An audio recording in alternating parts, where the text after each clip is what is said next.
The house was always warm, not emotionally, physically. The air conditioning hummed softly at all hours. The floors stayed cool beneath bare feet. The lights came on automatically as if the house anticipated needs before they were spoken. Nothing ever went wrong here. This was the kind of house people lowered their voices inside, where guests sighed and said, Tunde and Chioma, God has really blessed you. And Chioma would smile and nod because what else was there to say? This is a modern Naija story.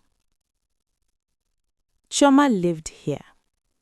She moved through the house carefully, as though everything could shatter if handled too roughly. She adjusted throw pillows that never moved, straightened picture frames that were already aligned, lit candles she didn't even like just because they were there, just because they were part of the life she was supposed to love. She wore silk now, soft dresses, matching loungewear sets.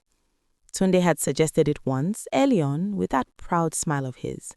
You're a wife now. Enjoy it. And she had, for a while. Tunde was the kind of successful Nigerian men were supposed to be. He spoke calmly, dressed in simple but expensive fabrics, drove cars that never broke down. His name opened doors, quietly, the way money does when it's old and well kept.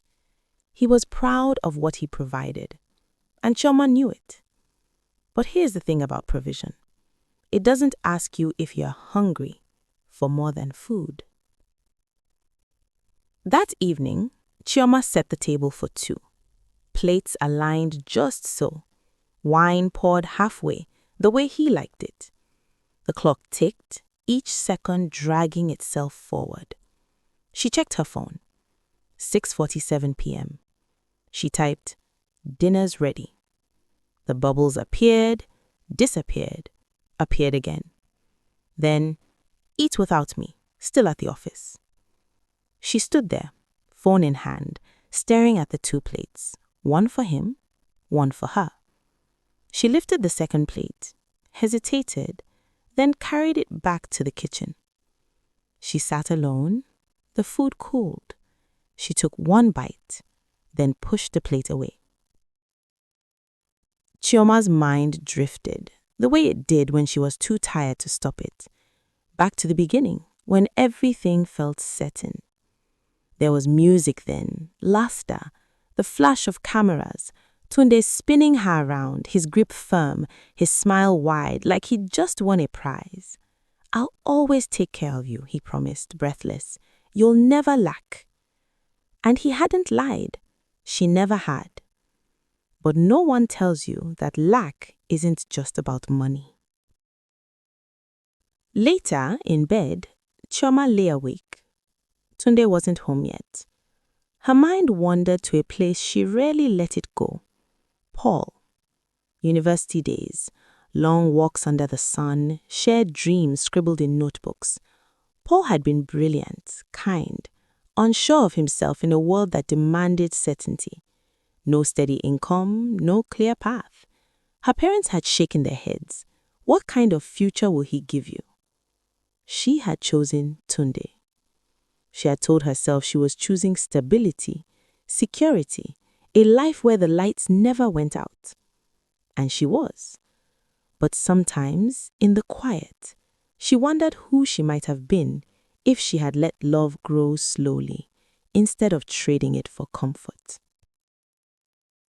Her friend Ifunanya visited one afternoon. She walked through the house slowly, fingers trailing over surfaces, eyes wide. "Chioma," she laughed, opening the closet doors. "Do you know how many people would kill for this life?" Shoes lined up perfectly, bags displayed like art. Ifunanya picked up a purse, turning it over in her hands. "Man, you're so lucky, oh. If my husband gave me even half of this, I'd never complain again." Chioma smiled.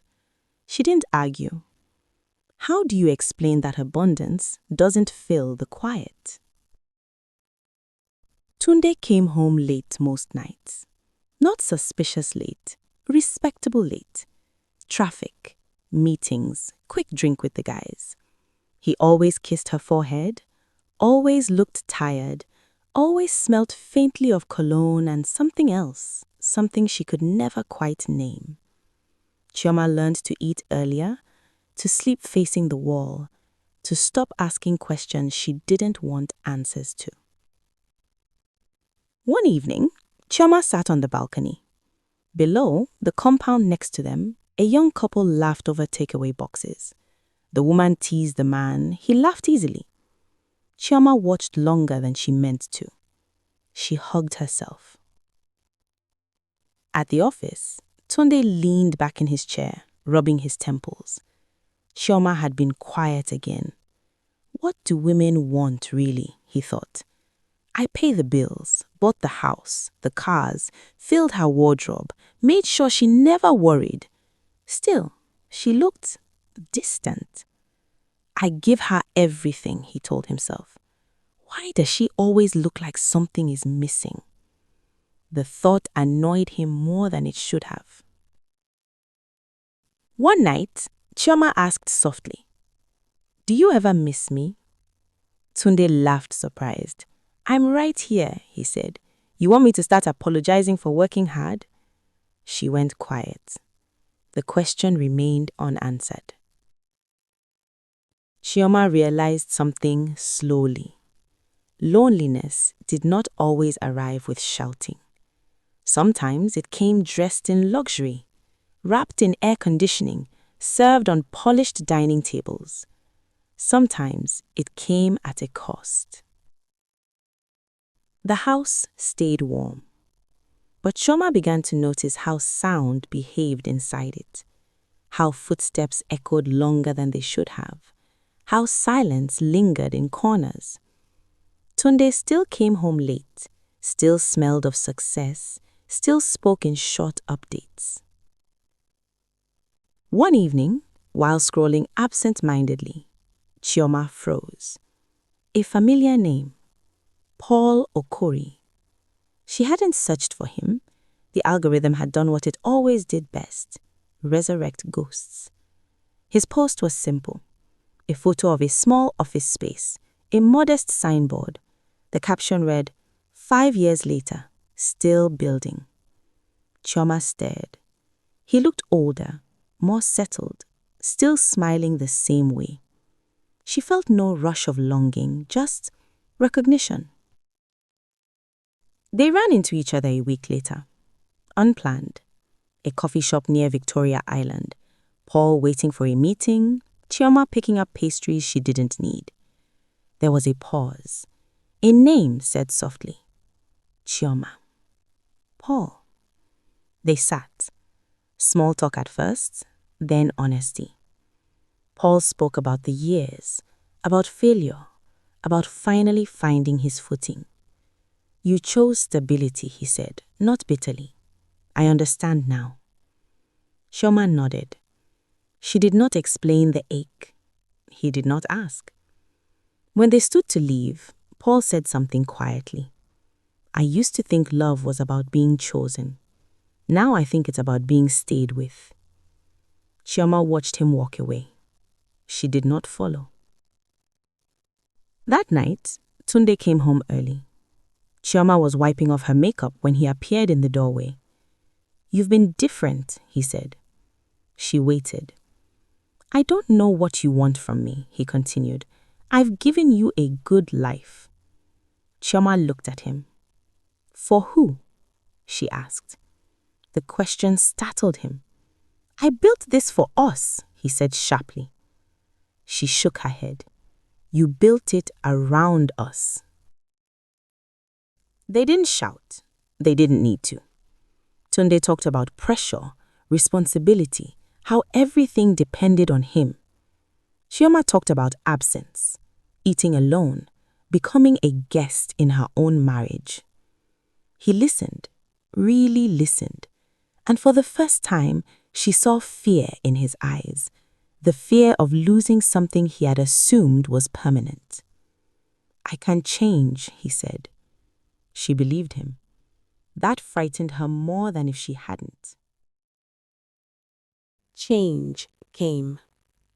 Dinner together. Earlier nights, weekends at home. But something had shifted. Chioma could no longer warm herself by effort alone. The house remained warm, but now it felt sealed. One night, Chioma stood in the doorway of the bedroom. Tunde was asleep. She realized she had been lonely for so long that connection now felt unfamiliar. Love had not died loudly. It had thinned. Chioma packed a small bag. Not forever, just space. She left a note on the counter. I need to feel my life again. Tunde read it alone in the warm house. For the first time, the silence felt loud. Outside, the generator hummed. The lights stayed on.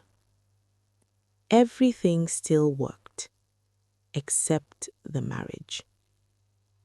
The house was warm. But warmth, she learned too late, was not the same thing as being held.